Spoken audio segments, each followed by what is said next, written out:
إن الحمد لله نحمده ونستعينه ونستغفره ونعوذ بالله من شرور أنفسنا ومن سيئات أعمالنا من يهده الله فلا مضل له ومن يضلل فلا هادي له وأشهد أن لا إله إلا الله وحده لا شريك له وأشهد أن محمدا عبده ورسوله أما بعد. அன்புள்ள சகோதரிகளே, இஸ்லாம் கூறும் குடும்பவியல் என்கின்ற தொடரில் நாம் இப்பொழுது தந்தையுடைய அம்சத்திலே அந்த தந்தை என்பவர் எந்த வகையிலே பொறுப்புக்கு வருகிறார், எந்த வகையில் அவரை இஸ்லாம் சிறப்புப்படுத்தி வைத்திருக்கிறது, எந்த இடத்திலிருந்து அவருடைய மஸ்ஊலியத் பொறுப்பு ஆரம்பிக்கிறது என்பதை பிள்ளைகள் புரிந்து கொள்ள வேண்டும் என்பதை பற்றி நம்ம என்ன செய்தோம், சுருக்கமாக பார்த்தோம். அடுத்த பகுதியாக இந்த தந்தையுடைய அந்த கோணத்தில் பிள்ளைகள் உணர வேண்டிய சில முக்கியமான ஒரு 4-5 விஷயங்களை சொல்லிவிட்டு நாங்கள், அதாவது இன்னும் நிறைய பகுதிகள் இருக்குது, அவங்களுக்கு உபகாரம் செய்த பகுதிகள், சட்டம் என்ற பகுதிகள், இன்னொரு 3-4 பகுதிகள் உண்டு. முதலாவது, அது பிள்ளைகள் ஒரு தந்தை தாயுடைய விஷயத்தில் உணர வேண்டிய சில அம்சங்கள் என்ன செய்கின்றன இருக்கின்றன. அவைகளை இந்த இடத்திலே சுருக்கமாக சொல்லலாம் என்று நினைக்கிறேன். அது என்ன அப்படி என்று சொன்னால், அதாவது பல பிள்ளைகளால், இன்னும் சொல்ல போனால் தந்தையால் கூட, ஒரு ஆண்மகனால் கூட குறிப்பிட்ட காலத்துக்கு பிறகுதான் புரிந்து கொள்ள முடிந்த ஒரு பகுதி இருக்குது. அது என்னென்றா, அவனது சுயம், அவன் யார், அவனுடைய இயல்புகள் என்ன, ஏன் எனக்கும் அதாவது என் பிள்ளையுடைய தாய்க்கும் இடையில உள்ள இந்த வித்தியாசங்களுக்கான காரணம் என்ன அப்படி என்பதை புரிஞ்சு கொள்கிற ஒரு இடம். அவனுக்கு அறிவு, சூழ்நிலை, மார்க்க விளக்கம், அனுபவங்கள் எல்லாம் சேர்ந்து வரணுமே. அதை இவன் புரிஞ்சு கொள்வதற்கே இவ்வளோ காலமாகுது. அப்போ தான் அவனோட தந்தையை புரிஞ்சு கொள்வான். யார்? இவன் தந்தையாக இருப்பான், ஆனால் அவனுக்கு சின்ன வயசாக இருக்கும், ஒரு 25 வயசாக இருக்கணும் வைங்களேன். அப்போது அவனுடைய தந்தையை அவன் புரிஞ்சு கொள்றதுக்கு இவனையே என்ன புரியலை, இவனை புரிஞ்சு கொள்றதுக்குள்ள ஒரு 35-40 ஆகிரும்னு வைங்க, ஒரு இதாக சொல்கிற உதாரணத்துக்கு. அப்போ தான் அவன் தந்தையை புரிஞ்சு கொள்ள ஆரம்பிப்பான். அப்போ பிள்ளைகள் புரிஞ்சு கொள்கிற வயசுன்றது கொஞ்சம் பிந்தித்தான் வரும். உணர்வு ரீதியாக, சட்ட ரீதியாக அவங்க செஞ்சிடணும். உணர்வு ரீதியாக புரிஞ்சு கொள்கிற வயசு. இப்பொழுது நான் என் தந்தையை புரிந்து கொண்டிருக்கிறேன் என்று சொல்லக்கூடியவர்களும் இன்னும் புரியறதுக்கு என்ன செய்யும், நிறைய விஷயங்கள் உண்டு. அதில் முதலாவது ஒரு அம்சம் என்னன்னு சொன்னால், ஒரு தாய்க்கும் தந்தைக்கும் இடையில பிள்ளையை நோக்கிய ஆத்திஃபியத்தில், உணர்வு ரீதியான அணுகுமுறையில் உள்ள வித்தியாசம். அந்த வித்தியாசம் ஒரு ஆண்மகன் புரிஞ்சு கொள்றதுக்கும் அது நிறைய காலம் எடுக்கும். இன்றைக்கு அதுக்கு பல விதமான விளக்கங்கள் சொல்கிறாங்க. விஞ்ஞான ரீதியாக விளக்கம் சொல்கிறாங்க, அனுபவபூர்வமாக விளக்கம் சொல்கிறாங்க, குர்ஆன் ஹதீஸ் அடிப்படையில் விளக்கம் சொல்கிறாங்க. எல்லா அடிப்படையில் நீங்கள் எடுத்து பார்த்தீங்கன்னா குர்ஆன் ஹதீஸுக்கு முரண்படாத அனுபவபூர்வமான ஒரு இயற்கையான ஒரு விஷயம் என்னென்றால், ஒரு ஆணை பொறுத்த வரைக்கும் தனது உணர்வை வெளிப்படுத்துவதில் அவன் மிகவுமே என்ன செய்வான்னு சொன்னால், ஒரு 2ஆம் நிலையில் இருப்பான். தன்னை முழுமையான உணர்வை அவன் வெளிப்படுத்துவதற்கு அவனுடைய இயற்கை தரஜா, அவனுடைய ஃபதுல் இருக்கு தானே, அவன் அவர் ஆணாக அல்லாஹ் தஆலா சொல்றானே சிறப்புப்படுத்தி இருக்கிறோம். அந்த சிறப்புப்படுத்துதல், அவன் நிர்வாகி என்ற ஒரு நிர்வாகி தண்ட பலகீனங்களை, தண்ட வேதனைகளை, தண்ட கஷ்டங்களை, தண்ட சுமைகளை, தண்ட சிரமங்களை வெளிப்படுத்துறதுக்கு கொஞ்சம் வெளிப்படுத்த மாட்டான், இல்லை வெளிப்படுத்துவதற்கு மிகவும் பின்தங்குவான். அப்படியே வெளிப்படுத்தினாலும் அந்த உணர்வு அவசரமா அவன் வெளிப்படுத்தினது பிழை என்றது போலையோ, பேசிக்க கூடாதுன்றது போலையோ, அந்த அளவுக்குலாம் பெருசா ஒன்றும் இல்லைன்றது போலையோ உடனே அதை சரி செஞ்சு கொள்ள பார்ப்போம். ஏன்னா அவன்கிட்ட இருக்கக்கூடிய அந்த நிர்வாக குணம் அது. இது பொதுவாக நீங்க ஒரு ஆஃபீஸில் ஒரு மேனேஜர் ஒருத்தர் இருந்தாலும் சரி, அவர் எப்பயும் என்ன இந்த ஆஃபீஸ் ஏன் எப்படி போகுது அப்படின்னு உணர்வு வெளிப்படுத்திட்டெல்லாம் என்ன செய்ய மாட்டார், இருக்க மாட்டார். அது இயற்கையாக அது இருக்கும். இது ஒரு ஆண்மகன்ட்டை அது இருக்கும். எனவே தந்தையாக இருக்கக்கூடிய பெரும்பாலும் அவர் உணர்வு ரீதியான விஷயங்களை அதாவது வெளிப்படுத்துறதுல மிகவும் பின்தங்கியவராக இருப்பார். அதுல சிலர் 100 இருப்பான். உணர்வு என்ற பகுதியே அவற்றிலிருந்து வெளிவருறதுன்றது மிக மிக மிக மிக மிக கஷ்டமான ஒரு பகுதி இருக்கும். சில கொஞ்சமாவது உணர்வை வெளிப்படுத்தினால்தான் என்ன செய்யமாண்டா நமது வாழ்க்கையுடைய முறைகள் கொஞ்சம் பொருத்தமாக போகும். உணர்வுகளை வெளிப்படுத்தவில்லை என்று சொன்னால் நமது சந்தோஷமான பகுதிகளும் அல்லது நமது அந்த உறுதியான பகுதிகளும் விளங்கும். உள்ளூர உள்ள பகுதிகள் என்ன செய்யாது, விளங்காது. இந்த உலகம் எப்போ சோகத்தையும் கவலையும் வேதனையும் புரிஞ்சு கொள்ளும்டா, நீ கண்ணீர்ல மேக்சிமமா என்ன இருக்குதோ அதை முழுசாக வடிச்சு, கவிஞர்ல நீ உச்சகட்டமான ஒரு முத்தநபி மாதிரி இருந்து அந்த வசன கோர்வைகள் எல்லாத்தையும் உச்சகட்டமா நீ எடுத்து சொன்னாலும் அந்த கவலையை விளங்குறதுக்கு முன்னால் உள்ளவனுக்கு ஆற்றல் இருக்கணும், பொறுமை இருக்கணும், விளக்கம் இருக்கணும். இது ரெண்டும் நடந்தாலும் 75% தான் விளங்கும். பாருங்க, சோகத்தை விளங்குற எவ்வளவு கஷ்டம். சோகத்தை, கஷ்டங்களை, சிரமங்களை விளங்குறது அவ்வளோ கஷ்டம். இந்த பக்கமும் முத்தநபி இருக்கணும், அந்த பக்கமும் முத்தநபி இருக்கணும். அதே கவிஞர் இதெல்லாத்தையும் விளங்கினாலும் 75% தான் விளங்கி கொள்ளாம உணர்வு வெளிப்படுத்த அடிப்பட்டு. உணர்வை வெளிப்படுத்தலை என்று சொன்னால் அதை புரிந்து கொள்வது கஷ்டமாக இருக்கும். இன்னும் சொல்ல போனா ஒரு ஆண் உணர்வை வெளிப்படுத்தாமை என்பது அவன் உள்ளத்திலே எப்படி பதிஞ்சிருக்கும் அவனுக்கே தெரியாம நிர்வாகமாக பதிஞ்சிக்கும். இதெல்லாம் காட்டிக்கொள்ள கூடாது, இதெல்லாம் சொல்லக்கூடாது, இதெல்லாம் வெளிப்படுத்தக்கூடாது. இதையெல்லாம் போய் வெளிப்படுத்துறதா இது ஒரு பலகீனம், இது பொருத்தமற்ற ஒரு சூழ்நிலை. அதெல்லாம் நடக்கத்தான் செய்ய.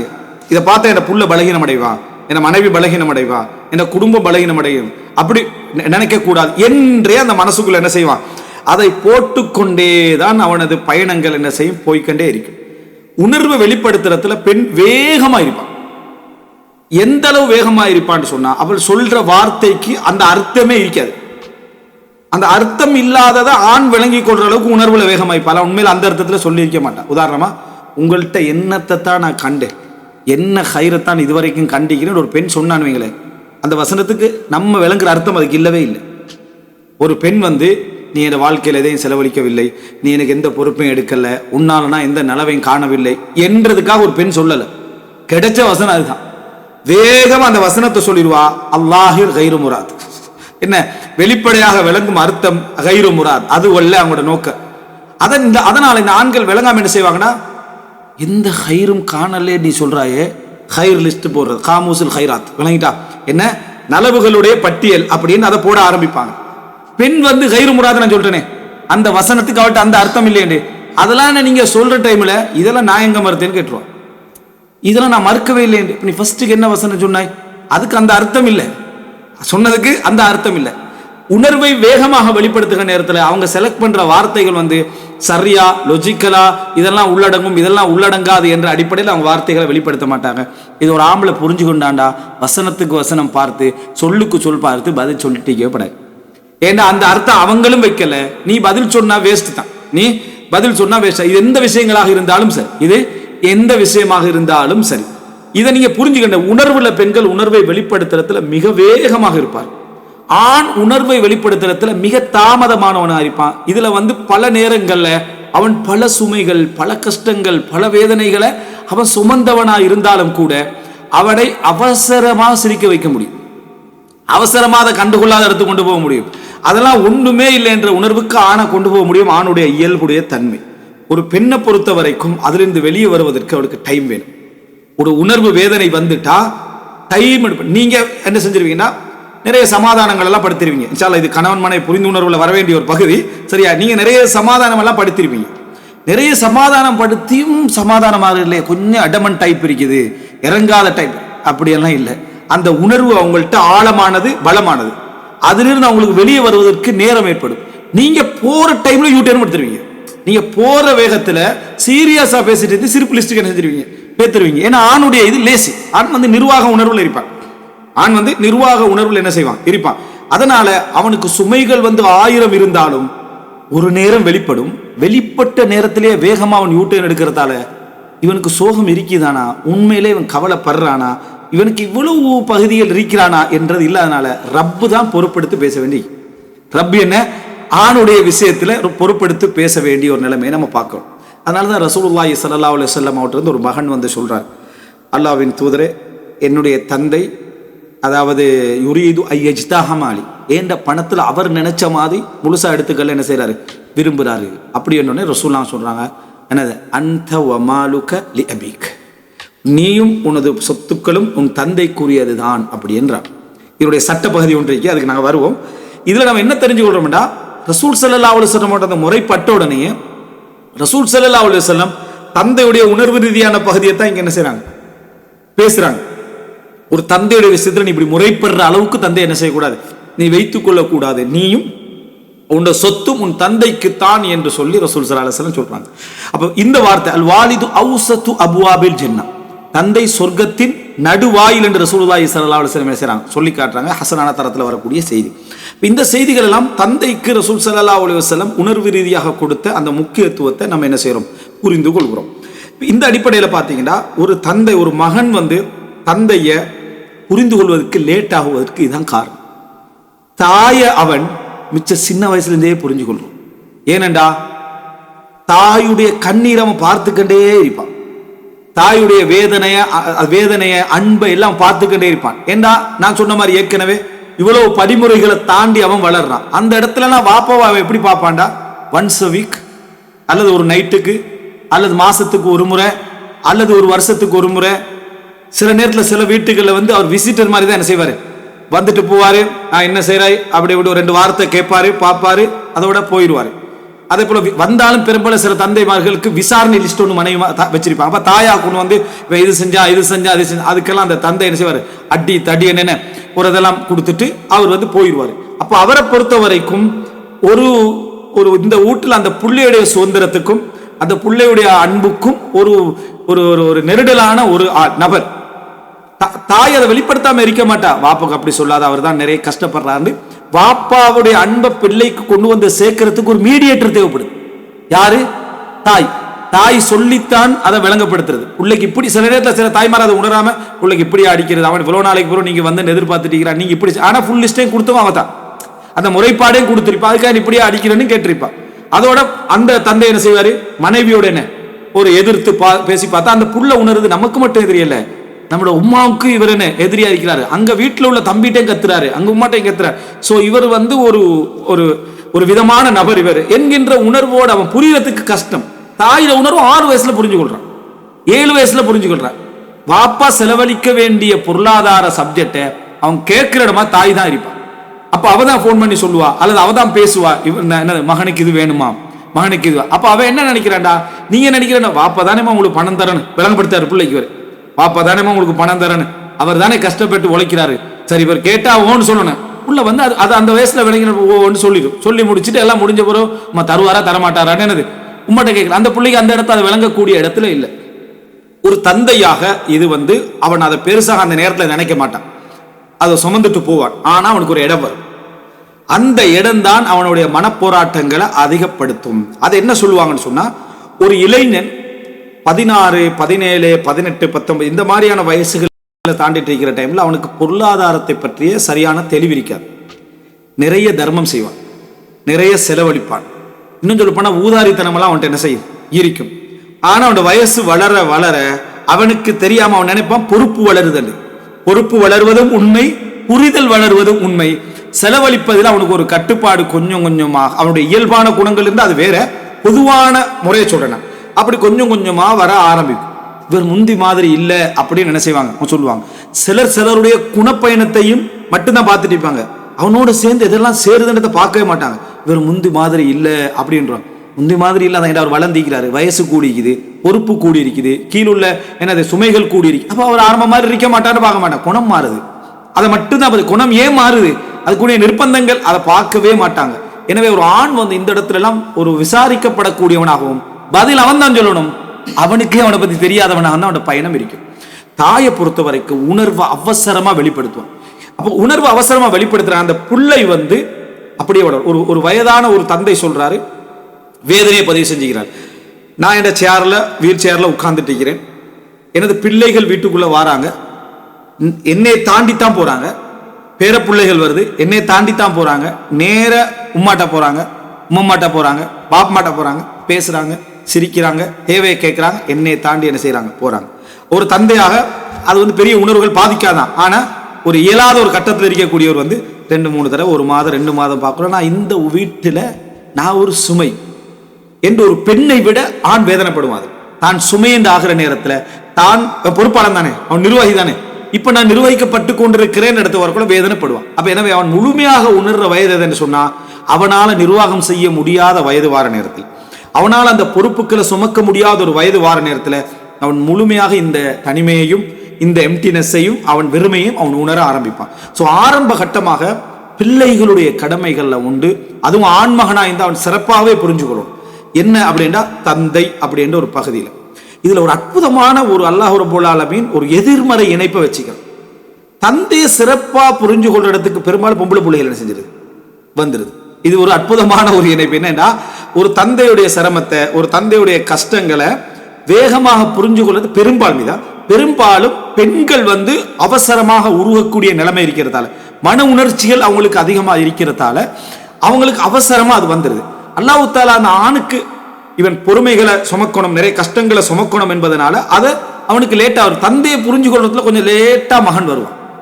கொஞ்சம் தந்தையாக ஊட்டி, தந்தையாக கஷ்டப்படுத்தி அவன் குர்ஆன் வசனங்களை விளங்கப்படுத்தி அதை ஊட்டி ஒரு அளவுல எடுத்தாலே தவிர சின்ன பிள்ளை என்ன செஞ்சிடும் சொன்னா, அந்த நான் ஏற்கனவே சொல்லிக்கிறேன், குடும்ப பொறுப்புணர்வு வந்து பொம்பளை பிள்ளைகளுக்கு அவசரமா வேகமா வரும். அதனால தந்தையுடைய வேகத்தை புரிஞ்சு கொள்ற இடத்துக்கு நிறைய வந்துருவோம். இந்த அதாவது தாயுடைய வேதனையை மகனும் புரிஞ்சு கொள்வான், மகளும் புரிஞ்சு கொள்வான், சரிசமமான அளவுல புரிஞ்சு கொள்வான். ஆனா தந்தையுடைய ஒரு மகள் அவசரமாக புரிஞ்சு கொள்ற இடத்துக்கு வரக்கூடிய அம்சத்தை பார்க்கிறோம். அதனால மகள் தந்தை ஈர்ப்பு வந்து மிக அதிகமாக இருக்கும். மகள் தந்தை ஈர்ப்பு ஒரு பெண்ணுடைய வாழ்க்கையில ஒரு சிறப்பான ஆண்மகனாக தந்தை தவிர வேற யாரையும் பார்க்கல. ஒரு பெண்ணுடைய வாழ்க்கையில திருமணத்துக்கு பிறகும் திருமணத்துக்கு முந்தையும் இறுதி காலம் வரைக்கும் ஒரு சிறப்பான ஆண்மகனாக அவள் மீது ஒரு 100% அதாவது முழு கவனம் கொண்டு கணவனும் இயலாது, யாரும் இயலாது, தந்தை போல ஒரு இடத்துக்கு என்ன வர முடியாது. ஆனா தந்தையை விட சிறப்பான வாழ்க்கையை கணவன் கொடுக்கலாம். தந்தையை விட சிறப்பான வாழ்க்கை தந்தை. இதுலதான் பெண்களும் பிழை விடுறது. என்னது வாப்பா வந்து எனக்கு அதை செஞ்சுக்கிறார் இது செஞ்சுக்கிறான்னு சொல்றது. வாப்பாவை விட சிறப்பா அவன் செஞ்சிருப்பான். யாரு? அந்த கணவன் செய்திருப்பான்.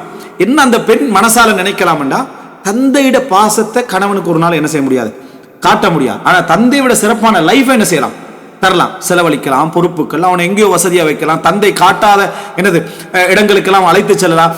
அது உண்மை, அது நடக்கும். ஆனா தந்தையுடைய பாசத்தை நம்ம பிள்ளை எடுத்து பாருங்க, அது காட்ட முடியாது. இதெல்லாம் இந்த உணர்வு ரீதியான வலைப்பின்னல்கள். இந்த உணர்வு ரீதியான வலைப்பின்னல்கள்ல இந்த பயணத்தை பார்த்தீங்கன்னா இந்த பிள்ளைகளால புரிய முடியாத ஒரு இடத்துக்கே வளர்ந்துகிட்டே வருவான். ஒரு குறிப்பிட்ட வயது நேரத்துல தான் விளங்குவான் அவன் அன்னஹு முஹாத்துன் பில் ஹயாத், வாழ்க்கை முழுதும் அவனை சூழ்ந்திருக்கிறத அவன் உணர்வான். ஒரு குறிப்பிட்ட ஏஜ் வரக்குள்ள வாழ்க்கைன்னே சூழ்ந்துட்டு குடும்ப பொறுப்பும் இருக்கும், தனக்கு கீழ் உள்ள குடும்பத்தின பொறுப்பும் இருக்கும், சமூக பொறுப்பும் இருக்கும், எல்லா பணிகளுக்குள்ளேயும் ஒரு இடத்துக்கு நம்ம வந்துட்டோம். வேதனைகளை உணர்வான். இந்த நேரத்துல அவனுக்கு வரக்கூடிய போராட்டம் என்பது பொறுப்பிட சுமையை விட உணர்வை யார் புரிஞ்சு கொள்றான் என்ற போராட்டம் தான். ஏண்ட உணர்வை யார் புரிஞ்சு கொள்றது, ஏண்ட கஷ்டம் உனக்கு தெரியுதா என்ற கேள்வி கூடுதலா வரக்கூடிய ஒரு இடத்துக்கு அவன் வர ஆரம்பிப்பான். ஆனா உண்மையாக சொல்ல போனால் இறுதி வரைக்கும் யாரும் உங்களை புரியலன்னு அர்த்தம் அல்ல. புரியக்கூடிய தரங்கள் வேணுமென குறைய இருக்கலாம். ஆனா உள்ளத்துள்ள சுமைகளை ஒரு ஆண் வெளிப்படுத்த ஆரம்பிச்சுட்டாண்டா குடும்பம் சீர்குலையும். குடும்பம் உடைய ஆரம்பிக்கும். என்ன காரணம் என்றா, உங்களை தாங்கித்தான் குடும்பம் இருக்கணும், இறைவனுடைய சிஸ்டம். நீங்க அழ ஆரம்பிச்சீங்கடா, நீங்க செதறினீங்கடா, நீங்க சோகத்தை வெளிப்படுத்தினீங்கடா, அவங்க இரட்டிப்பாக கீழே விழுவாங்க. பிள்ளைகள் இரட்டிப்பாக உடைஞ்சு போவாங்க. அந்த தாய் இரட்டிப்பாக என்ன செய்வாங்க, உடைஞ்சு போவாங்க. அதனால அல்லாஹ் ரப்புல் ஆலமீன் அதை வெளிப்படுத்தின. அழுதாலும் கூட ஒரு கணவனாக ஒரு தந்தையாக ஒருத்தர் அழுதாலும் கூட அந்த குடும்பம் ஸ்தம்பிச்சிடும். அவ்வளவு நேரமும் எதிர்த்த குடும்பம் இப்படி ஒரு கருணையோட நிக்கிறத அந்த நிமிஷம் காணுவான் ஒரு ஆண்மகன். அதனாலதான் அவன் என்ன நினைக்கிறேன், அதுக்கு பிறகு இது என் குடும்பத்தை என்ன செய்யக்கூடாது, நான் வந்து என் சோகத்தையோ கவலையோ வேதனையோ அந்த குடும்பத்துக்கு வெளிப்படுத்தவே கூடாது. ஏண்டா என் குடும்பம் ஸ்தம்பிக்கிறத அவன் பார்க்கிறான். நான் எதிர்ப்பு என்ற கோணத்துல என் உணர்வை வெளிப்படுத்திடுறேன். உணர்வு வெளிப்பட்ட உடனே முழு குடும்பம் என்ன செஞ்சிருது, அடே ஒரு தந்தையை நம்ம அள வச்சுட்டோமே, ஒரு வாப்பா இந்த அளவு ஊருக வச்சுட்டோமே, இவ்வளவு சோகங்களை நம்ம காட்ட வச்சுட்டோமே, அந்த குடும்பம் தன்னை அனுசரிச்சு நடக்கிறது பார்க்கலாம். ஆனால் என்ன செய்யலாது, அதை எடுத்துக்கொள்ள முடியாது. அதனால அல்லாஹ் தஆலா ஆணுக்கு வச்ச ஒரு அம்சம் என்னண்டா, இப்படியேதான் வாழணும், இப்படிதான் சுமக்கணும், இப்படிதான் மௌத்தாயிடும். ஒரே ஒரு வழி, இஹ்திசாபுல் அஜ்ர், அல்லாஹ்விடத்துல கூலியை எதிர்பார்த்து விட வேண்டும். தாயை பொறுத்த வரைக்கும் உணர்வு வெளிப்படுத்தக்கூடிய ஆற்றல் இருக்கிறதால தாய் தான் எவ்வளவு கஷ்டப்பட்டேன், நான் எவ்வளவு கஷ்டப்பட்டு சுமந்தேன், உனக்கு பால் ஊட்டினதுனா நான் உனக்கு என்னெல்லாம் செஞ்ச இடத்த வெளிப்படையா தாய் பேசுவான். பேசி அந்த தாய் சொல்லி அந்த மகன்கிட்ட சொல்ற சந்தர்ப்பத்தை, உலகத்திலே தாயிட பாசம் இயல்பானது, உணர்வுகளையும் வெளிப்படுத்துறதுனால நீங்க எந்த வயசு அடைஞ்சிட்டாலும் சரி, தாயிட்ட கனெக்ஷன் வந்து என்ன டைரக்டா தான் இருக்கு. லேசா என்ன செஞ்சிடும், பிள்ளைகளுக்கு வந்துடும். பெரிதான வயது அடைஞ்ச பிறகு கூட தந்தைட்ட உட்கார்ந்து பேசக்கூடிய தன்மையை ஏற்படுத்துறது கஷ்டம். நல்ல நீங்க ஓப்பனாக சிறந்த முறையில பேசுறவராக இருந்தாலும் சரியே, அது ஒரு அந்த நேரத்துக்கு ஓகே இருக்கும். பிரிஞ்சதோட மறுபடியும் அந்த ஓல் என்ன செஞ்சிடும், அதை வர ஆரம்பிச்சிடும். இயல்பான ஒரு நிலை அந்த இடத்துல என்னது வந்திருப்பதை நம்ம பார்க்கிறோம். எனவே இந்த ரசூல் ஸல்லல்லாஹு அலைஹி வஸல்லம் ஆயிஷாலாம் சொல்லுவாங்க, ஃபாத்திமா ரலியல்லாஹு அன்ஹா ரசூலுல்லாஹ்வோட மரணப்படுக்கை நேரத்துக்கு வீட்டுக்கு வந்தாங்க. மா துக்தி மிஷ்யத்துஹா மிஷ்யத்த ரசூலுல்லாஹி ஸல்லல்லாஹு அலைஹி வஸல்லம், அவங்களோட நட ரசூலுல்லாஹ் நடைக்கு பிசகாதுன்னா, அவங்க நடக்கிற நட ரசூலுல்லாஹ் எப்படி நடப்பாங்களோ அதே முறையில தான் அவங்க என்ன செய்வாங்க, நடந்து வருவாங்கன்னு அவர்களை விட சிறிய வயசுல இருக்கக்கூடிய ரசூலுல்லாஹ்வோட மனைவியான ஆயிஷா ரலியல்லாஹு சொல்றாங்க. அப்ப ஆயிஷா எப்படி அவதானிச்சுக்கிறான்னு பாருங்க. அதே போல ரசூல் ஸல்லல்லாஹு அலைஹி வஸல்லம் ஃபாத்திமா வீட்டுக்கு வந்த உடனே எழும்பி போய் முத்தமிட்டு அவர்களை உட்கார வச்சு நல்ல ஒரு என்னது ஒரு கௌரவம் கொடுத்து கண்ணியம் கொடுத்து பாப்பாங்க. அந்த மகள் என்ன அந்த தந்தை உறவுடைய அந்த உணர்வை நான் சொல்றேன்.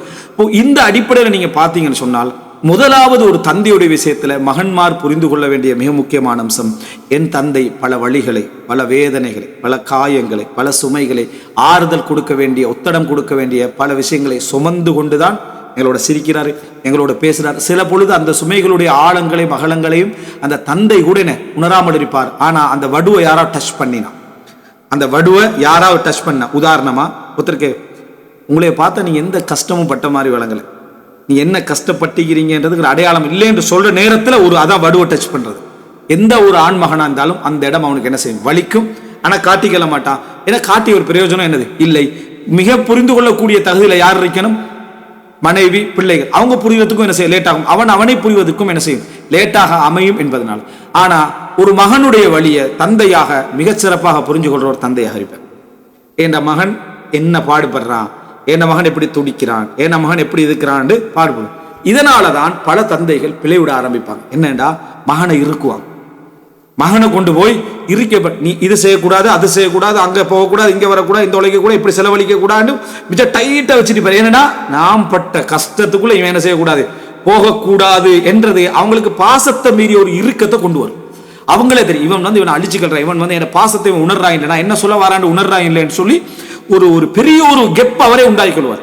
ஆனா அவருடைய முழு நோக்கம் என்ன இருக்கும் என்று அவருக்கே தெரியாம அவர் செய்யற அணுகுமுறைகள் பிழை இருக்கலாம், அவர் அதை ஃப்ரீயா விடலாம், அல்லாஹ்வுடைய ஒரு நாட்டு அடிப்படையில் நடக்கட்டும். ஆனா அந்த இறுக்கம் என்ன செய்யும், அவரை நான் இதனாலதான் கஷ்டப்பட்டேன், நான் இதனாலதான் பிழை விட்டேன், அல்லது நான் இதனாலதான் சக்சஸ் ஆகினேன், இதனாலதான் வெற்றி பெற்றேன்.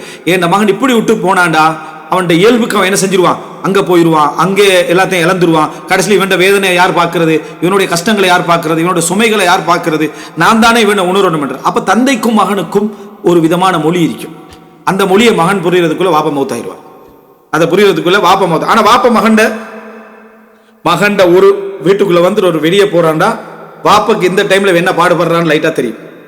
அவர் புரிஞ்சிருவார், இவன் என்ன தடமா, இவன் இந்த வார்த்தை பேசினா என்ன அர்த்தம், இவன் என்ன சொல்ல வாரா, இவன் என்னுடைய சப்ஜெக்ட் என்ன வாப்ப புரிஞ்சு. அவர் அந்த பகுதியை லேசா அவர் போல நம்ம கடந்து வந்திருப்போம். அதனால இந்த விஷயங்களை நீங்க எடுத்து சூழல் காலங்கள் என்ன மாற்றங்கள் இருந்தாலும் அந்த புரியக்கூடிய தன்மையில் இருப்பார். தாய் மகனை புரிஞ்சு கொள்றது அப்படின்றது, அதை புரிந்தாலும் தந்தை அளவுக்கு புரிஞ்சு கொள்றது கஷ்டம். ஏன்னா அவங்க பாசம் அதிகமா இருக்கும். பாசம் அதிகம் எடுத்தாலும் உரிமை போராட்டம் அங்க இருந்துட்டையும். ஆனா தந்தை பணத்தை கூட எடுக்க யோசிப்பார். தாய் பணத்தை எடுப்பதற்கு யோசிக்க மாட்டான், உரிமையில எடுப்பான். எனக்கு தரத்தாகணும், எனக்கு எடுக்கத்தாகணும். ஒரு வார்த்தையில நீ எனக்கு என்னத்துக்குமா தாராய் பரவாயில்லன்னு சொன்னாலும் கூட மகன் அள்ளித்தரன் கூட ஒரு தாயுடைய எதிர்பார்ப்பு இருக்கும்.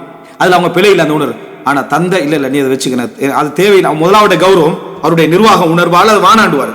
இரண்டாவது அப்படியே இருந்தாலும் நீங்க கொடுக்கறது கூட அவர் எப்படி பார்ப்பாருன்னா, ஓவரா ஊதாரித்தனம் பண்ணாத, இப்படி நிறைய கொடுத்து என்ன செய்யாத, பழகாத என்று அவர் நினைப்பார். அதை நினைப்பதற்கான ஒரே காரணம், இவன் எனக்கு இப்படி தாராண்டா, இந்த உணர்வு இவனை பேத்து அழிச்சிருமோ, சில டைம்ல அது மார்க்கம் இல்லாத தன்மைகளும் அதுல வரும், அழிச்சிருமோ, இவனுக்கு எடுத்துருமோ என்ற பாசம் தந்தைக்கும் மகனுக்கும் இடையில சில உணர்வு. அப்ப பாருங்க, ஒரு தந்தையுடைய சோதனை என்னன்னா, அவருக்கு உணர்வை வெளிப்படுத்தக்கூடிய அமைப்பிலான ஒரு முறைமையும் அல்லாஹ் ரப்பல் ஆலமீன் வைக்கல.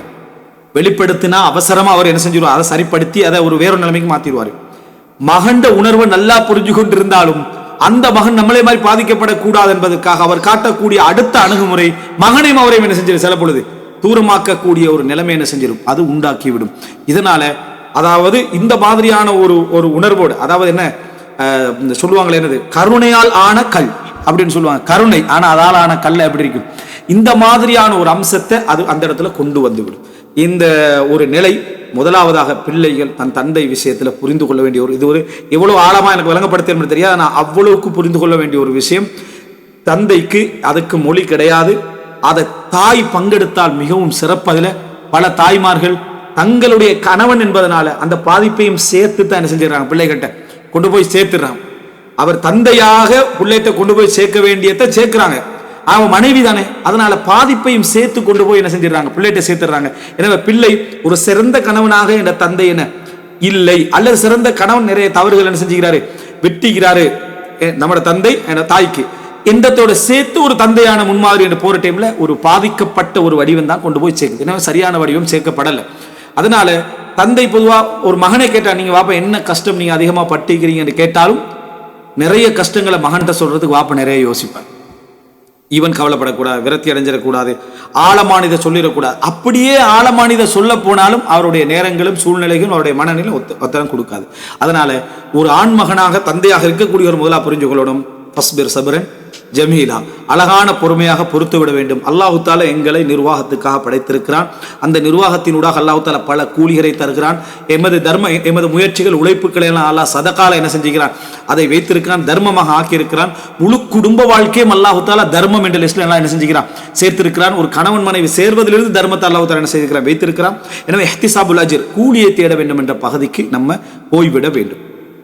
அடுத்ததாக இரண்டாவது பகுதி என்ன அப்படி என்று சொன்னால், ஒரு தந்தையை பொறுத்த வரைக்கும் மகனுடைய இடத்துல மகளுடைய இடத்திலையும் அவர் சுமக்கக்கூடிய அடுத்த பகுதி, ஒரு தாய், நான் எப்பயும் புரிஞ்சுக்கணும், ஷஃபக்கத், பாசம், நேசம், கவனம் என்ற பகுதியில் அவங்க எப்பயுமே இதுல ஒரு உயர்ந்த இடத்துல இருப்பாங்க. ஆனா தந்தையை பொறுத்த வரைக்கும் இந்த உலகத்துல தன்னை விட உயர வேண்டும் என்று ஒன்று ஒருத்தர் விரும்புகிறார், அது பெரும்பாலும் தந்தையா தான் இருப்பார். தன்னை விட ஒருவர் உயர்ந்து வர வேண்டும், வளர்ந்து வர வேண்டும், உச்சகட்டமாக இருக்க வேண்டும் என்பதை அதை பார்த்து மகிழ்ச்சி அடையக்கூடிய இடத்துல யார் இருப்பார்னா தந்தை தான் இருப்பார். நான் படிக்கல, நீ படிக்கணும், நான் படிச்சுக்கிற என்னை விட நீ படிக்கணும், பாப்பா நான் இந்த இடத்தை அடைஞ்சிட்டேன் என்றக்குள்ள அவனும் இவரை ஒப்பிட்டா இவர் எங்கேயோ இருப்பாரு, அவன் பெரிய இடத்துக்கு வந்திருப்பான். அதை பார்த்து மிகவும் அகமகிழ்ந்து ஊர் ஃபுல்லாக அந்த மகிழ்ச்சியை முறைப்படாமல் சொல்லி திரிகிற ஒரு உயிராக யார் இருப்பாரு, தந்தை இருப்பார். அந்த கௌரவத்தை காட்டக்கூடிய இடத்துல இருப்பார். என் மகன் இப்ப எந்த இடத்துல என் மகன் இப்படி இருக்கிறார். அதனாலதான் நம்ம தந்தைமார்கள் என்ன செய்யும் அந்த விஷயத்துல, அதாவது மன்னிக்கணும், எல்லா தந்தைமார்களுக்கும் அந்த பலகீனம் என்ன செய்யும், அது வரவே செய்யும். அந்த உணர்வுகளை வெளிப்படுத்தக்கூடிய இடத்துல தந்தை இருப்பார். தன்னை விட வளர வேண்டும் என்று ஒருவர் விரும்புகின்றது என்பதே அந்த தூய்மையுடைய உச்சகட்டத்துக்கான அடையாளம். இந்த உலகத்துல அதை விரும்புறதுக்கு மிக கஷ்டம். ஒரு சகோதரன் விரும்புவான், அதுல சந்தேகம் கிடையாது. ஆனா தந்தையிட அளவுல அதை என்ன செய்யலாம், அது கொண்டு போக முடியாது. சகோதரன் டைம் சின்ன சின்ன சின்ன கீறுகள் என்ன செய்யும் வரும், ஏன் இப்படி நடக்கிறான் என்ன மாதிரியான சில கீறுகள் வரும். ஆனா தந்தைக்கு அப்படி வராது. மகன் வளர வளர அவனுடைய வளர்ச்சியை பார்த்து ஒரு ஓரமாக இருந்து மகிழ்ச்சியை வெளிப்படுத்த வெளியே விளங்காத அமைப்புல சந்தோஷப்படுற ஒரு உயிர் தான் தந்தையுடைய உயிர். மகிழ்ச்சியை கூட மிச்சம் ஆரவாரமா காட்டிட மாட்டாரு, அவன் அதுல நின்றுவானதுங்க, இது போதும், அப்ப நான் சரியான இடத்துல இருக்கிறேன். சில தந்தைமார்கள் சுபஹானல்லாஹ் பாராட்டவே தெரியாது. பாராட்டணும், அது சிறப்பா இல்லைன்னா சரி வராது. ஆனா அந்த பாராட்டுதல் கூட இவன் ஒரு இடத்துல நிறுத்திடும்னு நினைப்பாங்க. உதாரணமா ஒரு ரிப்போர்ட் எடுக்கிறான், எவ்வளவு வந்திருக்க, ரெண்டாவது வந்திருக்க, இப்படி படிச்சா எந்த மாதிரி எப்போ வரப்போறது, எப்போ முன்னேற போறது. ஆனா அவன் உள்ளத்துக்குள்ள ஒரு சரி சந்தோஷம் இருக்கும். ரெண்டாவது வந்திருக்கிறான், நல்லா சராசரி எடுத்துக்கிறான், 90 சராசரி எடுத்துக்கிறான், எல்லா பாடங்களையும் பாஸ் ஆகி. ஆனா அந்த சந்தோஷம் வெளிப்படுத்த யோசிப்பார். வெளிப்படுத்தினா இது போதுமான ஒரு இடம் நினைச்சிருவான். அதனால ஃபர்ஸ்ட் வந்திருப்பான். ஃபர்ஸ்ட் வேலையிலே 88 தானே சராசரி எடுத்துக்கிறேன், அப்போது போதாது, இது நீ 98வது என்ன செய்யணும் எடுக்கணும், இது அப்படின்னு தந்தை வெளிப்படுத்துவார். அப்ப அந்த மகன் வேதனைப்படுவான், இது பிள்ளை இந்த மாதிரி இருக்க கூடாது, அட்லீஸ்ட் அவனை பாரா நம்ம தந்தை என்ற இடத்துல சொல்லிக்கிறோம். ஆனா மகன் புரிந்து கொள்ள வேண்டும், இது தந்தையுடைய உணர்வுடைய ஒரு விளைவு. ஒரு இடத்துல உனக்கு ஒரு சந்தோஷத்தை வெளிப்படுத்திட்டா, ஒரு செலரி கிடைக்குது, உனக்கு எவ்வளவு செலரி, எனக்கு இப்போ 1 லட்சம் கிடைக்குது, 1 லட்சமா கொஞ்சம் பார்த்து மத்த இடங்களை ட்ரை பண்ண பாரு. 1 லட்சம் செலரி யாருக்கும் கிடைக்காத ஒரு லெவல் நான் இருந்துட்டீங்கிறேன் அவன் யோசிப்பேன். நம்ம பட்ட கஷ்டத்துக்கு தந்தை என்னன்னா இவன் நின்றுபட இந்த இடத்துல, இதுக்கு அடுத்ததாக போகணும் என்பதற்காக அந்த கடினத்தை வெளிப்படுத்துவார். பாராட்டுதல் என்பது மிகவும் ஒரு இதா இருக்கும். தந்த விஷயத்துல மற்றவர்கள் எல்லாம் முந்த விட்டு போட்டு ஒரு பின்லைன்ல இருந்துட்டு அவர் கடைசியான ஒரு நபராக பார்த்து கொண்டிருப்பார். ஆனா உள்ளத்தால முதல் நபராக முன்னுக்கு என்ன செய்வார், இருந்து கொண்டிருப்பார். அதெல்லாம் ஒரு தந்தை.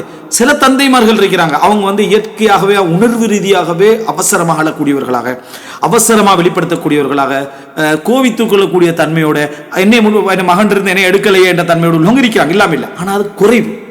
அப்படியான அந்த உணர்வு ரீதியான பாசங்கள் அவசரமாக வெளிப்படுத்துற பெரும்பாலான தந்தைமார்கள் அவர் கடைசி நபராக இருந்துதான் அந்த இதுல பார்த்துக்கிட்டு இருப்பார். இன்னும் சொல்ல போனா எல்லாரும் பாராட்டுவதை தன் காதால கேட்டு மகிழ்ந்து விட்டு போகக்கூடியவராக இருப்பார். அவர் தந்தை என்றதை அந்த இடத்துல காட்டாம.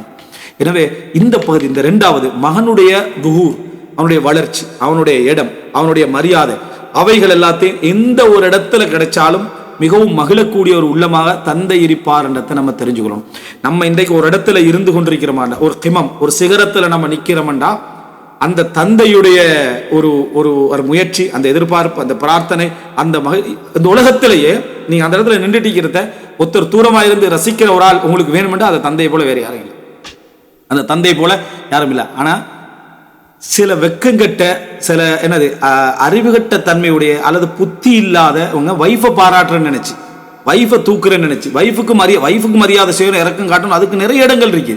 விட்டு இந்த உலகத்திலேயே எனக்கு என்னுடைய வெற்றிக்கு பின்னாலும் எனது முயற்சிக்கு பின்னாலும் என்னுடைய இந்த மாதிரியான ஒரு இடத்துக்கு பின்னாலும் நான் என் வைஃபுக்கு ஈக்குவலாக யாரையும் என்ன செய்ய மாட்டேன், சொல்ல மாட்டேன் அப்படி என்று சொல்கிற நேரத்தில் ஒரு தந்தையாக அவர் எவ்வளோ வேதனைப்படுவார்னு எனது வசனத்தில் இல்லை. மனைவியை சந்தோஷப்படுத்தணும்ன்றதுக்காக வேண்டி இப்படியான பொய்களை சொல்லிட்டு போகிறாங்க. வழங்கிட்டா எப்படியாக இருந்தாலும் ஒரு மனைவியுடைய பொறுமை, ஒரு மனைவியுடைய தியாகம், ஒரு மனைவியுடைய அரவணைப்பு நிச்சயமாக அவருடைய முயற்சியில் பங்களிப்பு செய்திருக்கலாம், அதை மாற்று கருத்து இல்லை. ஆனா அந்த லெவலுக்கு எவரும் இல்லை என்று சொல்றது என்றது தந்தையை பற்றிய புரிதலின்மை. தந்தையை பற்றிய புரிதலின்மை. யார் முன்னால வாய் மொழிந்து பாராட்டுறாங்களோ அவங்களாலதான் நாங்க என்ன செய்யறோம், ஒரு பெரிய இடத்துக்கு வந்திருக்கிறோம் என்ற மாதிரியான உணர்வு என்றது மனிதனுக்கு தவறான ஒரு அணுகுமுறை உள்ளவர். இந்த மாதிரி பாராட்டுறவங்க யூட்டர்ன் எடுக்கிறது கொஞ்சம் நிமிஷம் எடுக்காது, அடுத்த செகண்ட் என்ன செஞ்சிடும், மாறி வரதுக்கான வாய்ப்பு இருக்கின்றதை நம்ம தெரிஞ்சு கொள்ள வேண்டும். அப்ப இரண்டாவது அம்சம், அந்த அந்த அந்த பிள்ளையுடைய வளர்ச்சியில மிகவும் சந்தோஷப்படக்கூடிய ஒரு ஜீவன் இந்த உலகத்தில் இருக்குமா இருந்தால் அது தந்தையாகத்தான் இருப்பார். அடுத்ததாக இதுதான் அந்த தந்தையை நம்ம கடினமான ஒரு போக்கிலேயே பார்த்து கொண்டிருப்பதற்கான ஒரு காரணமாக இது அமைது. அடுத்தது அதாவது நான்காவது அம்சம், நம்ம தெரிந்து கொள்ள வேண்டிய தந்தையுடைய அம்சத்தில் மிக முக்கியமான மூன்றாவது அம்சம் என்ன அப்படின்னு சொன்னால், இது நான்காவது அம்சம் சொன்னேன். முதலாவது பகுதியில் 2 விஷயம் சொன்னேன். இது நான்காவது அம்சம் என்னன்னா, ஒரு தந்தை குடும்பத்தில் அவருடைய மிகப்பெரிய பங்கு எப்படி இருக்குமென்னு சொன்னால், ஏவல், விளக்கல், சட்டம், அனுமதி கேட்டல் இதிலே இருந்துட்டு இருக்கு.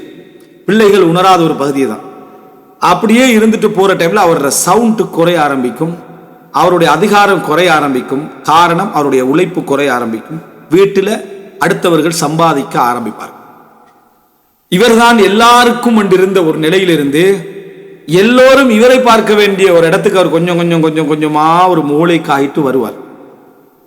விளங்காத சில பிள்ளைகள் என்ன நினைச்சிருவாங்கன்னா, அதிகாரம் அவருடைய செலவும் பொறுப்பு முடிகிற டைம்ல அதிகாரத்தையும் எடுத்துருவோம். ஆனா பிள்ளைகளுக்கு தெரியாது, வேணுமென்று செய்யறதில்லை, அதிகாரத்தை எடுத்துருவாங்க. அம்மா வாப்பாக்கு பசி, அம்மா வாப்பாக்கு டீ வேணும், அம்மா வாப்பாக்கு என்ன அது தேவை, இது தேவை, அவருக்கு மருந்து கொடுக்கணும், அது கொடுக்கணும், இதெல்லாம் செய்வாங்க. ஆனா வீட்டில் நடக்கக்கூடிய எந்த நிகழ்வுக்கும் அவர் எப்படி தலைமை தாங்கி இருந்தாரோ அந்த தலைமை எதுவும் அவருக்கு இல்லாமல் போயிடும். அவர் ஒரு மூலையிலிருந்து அந்த குடும்பத்தை பார்த்துக்கின்றிருப்பார். அவர் மூலையிலிருந்து அந்த குடும்பத்தை பார்த்துக்கின்றிருப்பார். நான் நிர்வகித்த குடும்பம், என்னட்ட அனுமதி இல்லாமல் வெளியே போகாத குடும்பம், எது சொன்னாலும் என்னட்ட கேட்டுட்டு செய்யக்கூடிய குடும்பம், என்னுடைய பொறுப்பில் தான் இவ்வளோ செய்வோமா அவ்வளோ செய்வோமான்னு நினைக்கிற குடும்பம், ஒரு நிலம் வாங்குறதோ ஒரு இடம் வாங்குறதோ எதுவாக இருந்தாலும் என்கிட்ட கேட்ட குடும்பத்தில் எனக்கு இன்றைக்கு எந்த ஒன்றுமே இல்லை என்பது கவனிக்கக்கூடிய பிள்ளைகளுக்கு நடக்கக்கூடிய ஒரு வேதனையான நிகழ்வு. நல்ல நல்ல பிள்ளைகள், அவங்களுக்கு தெரியாது, பாப்பிட்ட சொல்லிட்டு போவாங்க, இப்படித்தான் இந்த இடத்துக்கு போகிறோம், நீங்கள் இந்த இதெல்லாம் வச்சுக்கிறேன், அங்கே எடுத்துக்கங்க, அதை எடுத்துங்க, ஓகேம்மா அப்படின்னு வாப்ப நிற்பாரு. தந்தை சொல்ல மாட்டார். அது ஒரு நாள் நான் ஏற்கனவே சொன்ன மாதிரி உண்மையான பிள்ளைகளாக இருந்தால், சரியான பொறுப்புள்ள பிள்ளைகளாக இருந்தால், அவருக்கு செலவழிக்க முடியாத ஒரு காலகட்டம் என்று வந்துவிட்டாலும் பொறுப்பிலிருந்து அவரை இறக்கவே கூடாது. வாப்பாட்ட என்ன உணர்த்தணும்னா, இன்றைக்கும் நீங்க சொல்லித்தான் எங்களோட முடிவு நடக்க போகுது, நீங்க வேண்டாமண்டா வேண்டாம், நீங்க செய்யுங்கண்டா செய்வோம், இந்த இடம் தான் முடிவுண்டா அதுதான் முடிவு, இது இல்லைண்டா இல்லை. சில விஷயங்கள் பொதுவாகவே அவர் நல்ல ஆற்றல் உள்ள காலத்திலிருந்து விதிவிலக்குகள் இருக்கும், அது வேற. பொதுவான விஷயங்கள் எதுவாக இருந்தாலும் என்ற பிள்ளைகள் இன்று வரைக்கும் அந்த அதிகாரத்தை விடல. சில நேரத்தில் ஒரு தந்தை அதிகாரம் இழந்த பிறகு அதிகாரத்தில் இருக்கிற நேரத்தில் சத்தம் போடுற மாதிரி சத்தம் போட்டுருவார். என்ன அங்க செய்யறாய், என்ன இங்க செய்யறாய் அப்படின்னு ஒரு சத்தமா ஒரு வேலை என்ன செஞ்சிருவாரு, கதை முடியும். அப்போ அந்த மாதிரி செய்யறதுக்கான வாய்ப்பு இருக்கு. அப்போ அந்த மாதிரி சத்தம் போடுற டைம்ல ஏன்ப்பா சும்மா சத்தம் போடுறீங்கன்னு பிள்ளைகள் கேட்பாங்க. அந்த தந்தை டிஃபரெண்டா உணர்வார். ஒரு காலம் நான் சத்தம் போட்டா என்னை க்ரோஸ் பண்ணி கேட்கறதுக்கு யாரும் இல்லை. ஆனா இன்றைக்கு என்ன செய்யறாங்கடா, என்னை கவனிக்கக்கூடிய பிள்ளைகள் ஏமாப்பா சத்தம் போடுறீங்கன்னு கேட்கிறாங்கடா. நான் இப்ப அந்த தந்தையாக இல்லை. அப்ப அவர் முதலாவது உணர்ற விஷயம், என்கிட்ட பணம் இல்லை என்றது, என்னால முடியவில்லை. இப்ப நான் செலவழிக்கிறவன் அல்ல, மூத்த மகன் வந்துட்டான், அல்ல 2வது மகன் செலவழிக்க ஆரம்பிச்சிட்டான், மருமகன் செலவழிக்க ஆரம்பிச்சிட்டான் என்பதனால இனி நான் சத்தம் போடக்கூடாது. அதனால பேர பிள்ளைய கூப்பிடுவாரு, என்ன அங்க பிரச்சனை பேத்துட்டீங்க பிள்ளைகிட்ட கேட்பார், என்ன சத்தம் போட்டுட்டீங்கிறாங்க. அந்த நேரத்துல வாப்பா விசாரிக்கிறார் என்று தெரிஞ்ச உடனே வைஃப் என்ன பிள்ளைகிட்ட என்ன கேட்டுட்டீங்க, இல்லை நான் சும்மா பேசிட்டீங்க. எவ்வளவு வேதனை தெரியுமா அது. அந்த வீட்டுக்குள்ள நடக்கக்கூடிய ஒரு நிகழ்வை பேர புள்ளைகிட்ட ரகசியமாக கேட்டு தெரிஞ்சு கொள்ள வேண்டிய இடத்துக்கு தந்தையை கொண்டு வந்துட்டு, பிர்ருல் வாலிதை, நாங்கள் எங்களோட உமாவை நல்ல முறையில் வச்சுக்கிறோம், வாப்பாவை நல்ல முறையில் வச்சுக்கிறோம், சிறப்பாக தான் நாங்கள் வச்சுக்கிறோம் சொல்றதை விட ஒரு கேவலம் இருக்குமா? எத்தனையோ தந்தைமார்கள் வீட்டுக்குள்ள என்ன நடந்துன்னு அவருக்கு தெரியாது. அதை விசாரிக்கிற டைம்ல பேர பிள்ளைய கூப்பிட்டு எடுத்துருவாங்க. நீங்க அந்த பிள்ளைய போயிட்டு மனசை குழப்பவானா, அந்த பிள்ளை போட்டு அதை சொல்லவானா இதை சொல்லவானான்னு சொல்லி குழப்பி சார் நான் அதை ஒன்றும் பேசலை அப்படின்ட்டு அமைதியாக செய்வார், இருந்து கொண்டிருப்பார். அந்த குடும்பம் போகும் வரும், பல ட்ரிப்புகள் அது இது முடிவெடுக்கும். இவருக்கு டைமுக்கு சாப்பாடு வரும், டைமுக்கு இது வரும், அது வரும், இது வரும். ஆனால் கவனம் செலுத்துறாங்களாமன்ட்டு ஃபோன் பண்ணி பாப்பாக்கு மருந்து கொடுத்தியா, பாப்பா கவனிச்சியா, அது செஞ்சியான்னு வைஃப் கேட்டுக்கொள்வார், தம்பி கேட்டுக்கொள்வார், அண்ணன் கேட்டுக்கொள்வார். இது அப்போ விளங்குது என்னடா, நான் இப்போ சொந்த முதியோர் இல்லத்தில் என்ன செய்கிறேன் இருக்கிறேன், நானே கட்டிய முதியோர் இல்லத்தில் என்ன செய்கிறேன், நான் வாழ்ந்து கொண்டிருக்கேன். அதிகாரம் இல்லையே, எனக்கு எந்த ஒரு அதிகாரம் இல்லை. இந்த நிலைமை நிறைய குடும்பங்கள். எந்த தந்தைக்கு அதிகாரம் இழந்த பின்னாலும் ஒருவர் அதே கம்பீரத்தை கொடுக்குறாங்களோ, அதே அந்த உணர்வுகளை ஒரு தந்தைக்கு கொடுக்குறாங்களோ, அந்த குடும்பம் தான் ஒரு சிறப்பான குடும்பம் என்றதை எப்பயுமே நம்ம புரிந்து கொள்ள வேண்டும். அதாவது ஒரு ஒரு ஒரு கூற்று சொல்லுவாங்க, பண்பாடு உத்தமர்கள் என்று. பண்பால உத்தமர்கள் என்று அதுல முதலாவது சப்ஜெக்ட், அதிகாரம் செலுத்த முடியாத வயதை நீ அடையும் பொழுதும் அதே கம்பீரத்தை உனக்கு தந்தை உன்னை மதித்தவன். இது அதான் பண்பால உத்தமன். உங்களை ஒரு அதிகாரத்தை வச்சிருப்பான், ஆனா நீ இப்ப அதிகாரம் செலுத்த முடியாத ஒரு வயதுக்கு நீ வந்துட்டாய். வந்த பின்னாலும் அதே அதிகாரத்துல உன்னை வச்சு நீங்க சொல்லுங்க நான் செய்யறேன், அந்த அடிப்படையில் தான் நான் வாழுவேன் என்று இருக்கின்றவர்கள் பண்பால மிகச்சிறந்த உத்தமர்கள். அது நம்ம நிலையிலேருந்து நினைச்சு பாருங்க. நம்ம ஒரு இடத்துக்கு போனவரோ நம்ம இப்படி நடத்தப்பட்டா அது எப்படி இருக்குன்னு சொல்லி. அதனாலதான் நிறைய தந்தைமார்கள் வீட்டில் வைக்க மாட்டாங்க, அவசரமா வெளியே பேத்துருவாங்க, எங்கேயா போயிடுவாங்க. அந்த விஷயங்கள்ல இருந்து அவர்கள் விடுதலை பெற நினைக்கிறார்கள். மரணம் தான் அவர்கள் விடுதலையான அமையும்.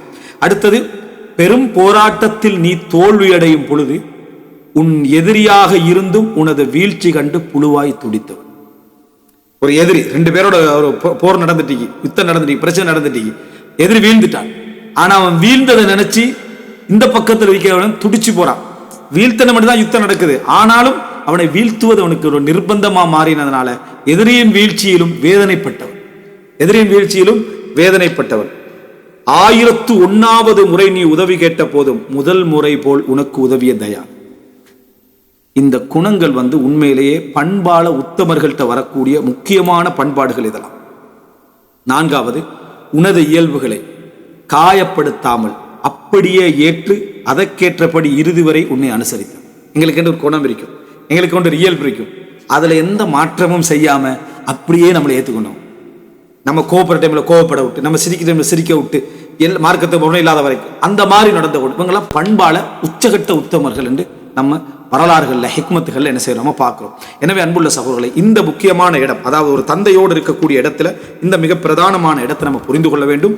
ஒரு தந்தையை பொறுத்த வரைக்கும் இப்படிப்பட்ட ஒரு சோகங்களுடைய தொகுப்பாக, கஷ்டங்களுடைய தொகுப்பாக போயிடும். தாயுடைய வேதனைகள் உண்மை கஷ்டமாக நம்ம சொல்லிட்டோம், ஆனா அது வெளிப்படையா எல்லாருக்கும் என்ன செஞ்சிடும், கிடைத்து விடும். இறுதி வரைக்கும் அந்த ஆதரவு வட்டத்திலிருந்து தாய் என்ன செய்ய மாட்டான், போக மாட்டான். அந்த ஆதரவு வட்டம் நிலைத்துக் கொண்டே இருக்கும். பெரும்பாலும் தந்தையை பொறுத்த வரைக்கும் அவர் நிர்வாகி தானே, அதனால கொஞ்சம் கொஞ்சமாக செலவுடைய பொறுப்புகள் வார நேரத்தில் இல்லாமல் போய்விடும்.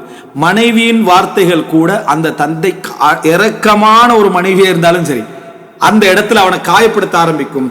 உணர்ந்த பிள்ளைகள் உண்மையிலே உத்தமர்கள் தான். உணர்ந்துட்டாங்கன்னு வைகள், இந்த விஷயத்தை உணர்ந்து தந்தைய அந்த இடத்துல வச்சு, என்னுடைய தந்தையுடைய முடிவுகள் இல்லாமல் எந்த இடம் இந்த வீட்டில் நடக்காது என்கின்ற இடத்துக்கு கொண்டு வந்துட்டாங்கடா, அதை போல வேற எதுவுமே இல்லை. அந்த நேரத்தில் தந்தையை மகிழ்விக்கிறதுக்காக என்னென்ன விஷயங்களை நீங்க அதிகாரத்தை அவருக்கு முற்படுத்த முடியுமோ அந்த மாதிரி முற்படுத்துறதை போல வேற எதுவும் இல்லை. அந்த தந்தையை பொறுத்த வரைக்கும் தனிமையில் ஆனா இவ்வளவு நடந்தாலுமே அந்த தந்தையுடைய உள்ளத்துல எதிரான பிரார்த்தனைகளோ வேதனையான சிந்தனைகளோ ஒரு நாள் வராது. துவா கேட்ட நிலையில தான் அந்த தந்தையுடைய மரணம் வரும். பெரும்பாலான தந்தையர்களுடைய மரணத்தை நீங்க நினைச்சு பாருங்க, கேட்டு பாருங்க, ஒரு அனாதை மரணமாக தான் இருக்கு அதிகமாக. ஒரு தாயுடைய மரணம் சில பொழுது இது மாதிரி நடக்கலாம், ஆனா தந்தையுடைய மரணம் ஒரு ஒதுங்கிய நிலையில, ஒரு ஓரமான நிலையில, யாரும் திடீர்னு, அதாவது அவர் சுகீனமானவராக இருந்தா, கவனிக்கப்படாதவராக இருந்தா என்ன நடக்கும்னா, ஒரு ஒரு என்ன ஒரு வருஷம் 2 வருஷம் அப்படின்னு போற டைம்ல ஒரு தூரமான ஒரு இடம் அவருக்கு என்ன செஞ்சு வந்துடும். மரணம் தான் அவர்களை திரும்பி பார்க்க வைக்கும். மரணம் தான் அவரை திரும்பி பார்க்க வைக்கும். அதனாலதான் ஒருத்தர் எழுதியிருந்தார், அன்றைக்கு அது இறுதி இரவாக இருந்தாலும். ஒரு அரபுல அறிஞர் எழுதியிருந்த விஷயம், அன்றைக்கு அது என் தந்தை மரணிக்கின்ற இறுதி இரவென்று எனக்கு தெரிந்திருந்தால் நான் என்னதெல்லாம் என்ன செஞ்சிருப்பேன், செய்திருப்பேன் அப்படின்னு சொல்லி. இது அரபுல ஒரு முக்கியமான ஒரு அறிஞருடைய எழுத்து. இதை நம்ம எடுத்துட்டோம்டா என்றைக்கும் மரணம் வரலாம் என்று தந்தைக்கு முடி இயன்ற அளவுக்கு ஒரு ஃபோன் கோலை போட்டு பேசிடுறோம். நம்ம வெளியே வைக்கிறோம், தூரமாக்கிறோம்ல, ஊரில் இருக்கிறவனா போய் பார்த்துடுறது, காலையிலும் மாலையிலும் போய் என்னது இஹ்திசாபுல் அஜர் கூடிய நினைச்சு பார்த்துடுறது, தந்தையுடைய அதிகாரத்திலேயே வச்சிடுறது. அவருடைய விஷயங்களை வந்து நம்ம எப்பொழுதுமே விசாரணைக்கு உட்படுத்தாத முறையில் நம்ம அவரோட நடந்து கொள்வது என்பது அவருடைய இறுதி காலம் ஒரு நிம்மதியான முறையில். என்னை புரிந்து கொண்ட ஒரு மகனை முடிஞ்சா தந்தைகிட்ட வார்த்தைகளால் நான் உங்களை புரிஞ்சு கொண்டேன்னு சொல்லிடுவேன். ஏன்னா தந்தை அதை விரும்ப மாட்டார், திறமாட்டார். ஆனால் பாப்பா, உங்களுடைய கஷ்டம், உங்களுடைய சிரமம், உங்களுடைய வேதனைகள் நான் புரிந்திருக்கிறேன். நான் சொல்ல ஒரு மகனாக நமக்கு சொல்ல முடியாது, ஆனால் நான் அதை புரிஞ்சிக்கிறேன், நான் விளங்கி இருக்கிறேன், நான் தெரிந்திருக்கிறேன்றதை சொல்லிட்டீங்கடா. ஒரு நெத்தியில் ஒரு முத்தம் கொடுத்து, சில டைமில் பிள்ளைகளுக்கு கஷ்டமாக இருக்கும், முத்தம் கொடுத்து நீங்கள் சுமந்த சுமைகளை நான் புரிந்திருக்கிறேன், தெரிந்திருக்கிறேன் என்று சொல்லி ஒரு தடவை நீங்கள் சொல்லிட்டீங்கடா, அவருடைய இந்த வாழுகின்ற காலம் ஃபுல்லாக அவர் பட்ட வேதனைகளுக்கு ஒரு சிறப்பான ஒரு ஆறுதலை நீங்கள் கொடுத்ததாக ஆகிடும். ஏண்டா யாராவது புரிஞ்சிருப்பானா, நம்ம பட்ட வேதனை தெரிஞ்சிருப்பான், நம்மளோட உள்ளத்தை ஒரு கேள்வி இருக்கு தானே. அதை அந்த தந்தையிட நெத்தியில முத்தமிட்டு, கஷ்டமாக இருந்தால் முத்தமிட்டு, பாப்பா நீங்க என்னென்ன வேதனைகளை உணர்ந்து கொண்டு சொல்லாமல் சுமந்து சென்றீர்களோ அதை நான் உணர்றேன். ஆனா முழுசா நான் உணர்ந்தனா இல்லையா தெரியும், ஆனா உணர்றேன். எல்லா நேரத்திலும் வெளிப்படுத்த முடியாதுன்ற ஒரு வார்த்தை நீங்க அவருக்கு கோடி மடங்கு எத்தனையோ உபகாரம் செய்ததற்கு ஈக்குவலாயிரும். ஏன்னா அவருடைய உள்ளத்தில் இருக்கக்கூடிய ஒரே கேள்வி, என்னை புரிஞ்சிருப்பாங்களா, என்னை வந்து என்னுடைய நிலைகளை தெரிஞ்சிருப்பாங்களா என்றது அவருடைய மிகப்பெரிய கேள்வியாக அமையும். எனவே இந்த ஒரே ஒரு நுக்தாவை மட்டும் நம்ம தெரிஞ்சு கொண்டுட்டு, தந்தையுடைய சிரமங்கள் சாதாரணமானதல்ல, நிறைய துவா கேட்கணும். நம்மளும் அதே இடத்துக்கு என்ன செய்கிறோம், போய்கொண்டிருக்கிறோம். எங்களோட பிள்ளைகள் அதே இடத்துக்கு வந்து கொண்டிருக்கும். ரப்பனா ரப்பிர்ஹம்ஹுமா கமா ரப்பயானி சகைரா என்கின்ற அந்த பகுதி நமக்கு மிக முக்கியம். இன்ஷா அல்லாஹ் வரக்கூடிய அடுத்தடுத்த பகுதிகளில் பிர்ருல் வாலிதைன், பெற்றோர்களுக்கு உபகாரம் செய்தல் என்றால் என்ன, வாழுகின்ற நேரத்தில் என்ன, இறந்த பின்னால் என்ன என்ற பகுதிகளையும், உக்கூக்குடைய வடிவங்கள், வேதனைப்படுத்துகின்ற வடிவங்களை பற்றியும் இன்ஷா அல்லாஹ் சுருக்கமாக இன்ஷா அல்லாஹ் நம்ம அதில் பார்ப்போம். ஹாதா மா இந்தி வல் இல்மு இந்தல்லாஹ் வ கூலு கௌலி ஹாதா வ அஸ்தக்ஃபிருல்லாஹ் லி வ லக்கும்.